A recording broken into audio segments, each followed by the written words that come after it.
मूर्तिजापूर तालुक्यातील बोपोरी गावात नागरिकांच्या आरोग्याशी संबंधित अत्यंत गंभीर आणि धक्कादायक प्रकार समोर आला आहे।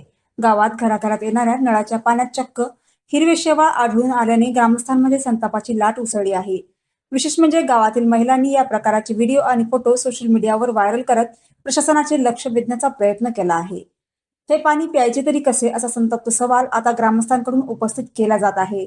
नळातून येणारे पाणी दूषित असल्याचा आरोप करत गावकरी बोपोरी ग्रामपंचायतीवर थेट निष्काळजीपणाचा ठपका ठेवत आहेत।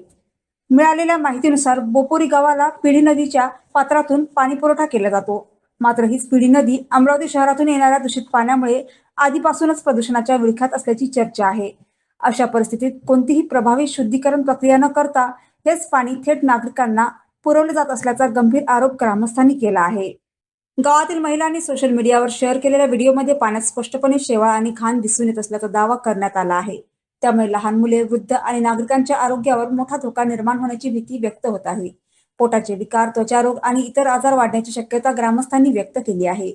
दरम्यान या प्रकारानंतर ग्रामपंचायत आणि संबंधित प्रशासनाने तातडीने पाण्याची तपासणी करून दोषींवर कारवाई करावी, तसेच शुद्ध पाणी पुरवठ्याची व्यवस्था करावी अशी जोरदार मागणी नागरिकांकडून होत आहे। बोपोरीतील हा प्रकार उघड झाल्यानंतर आता प्रशासन जागे होणार का, की ग्रामस्थांना अजूनही दूषित पाणीच प्यावे लागणार असा संतप्त प्रश्न संपूर्ण परिसरातून विचारला जात आहे। नरेंद्र खवले, मूर्तिजापूर।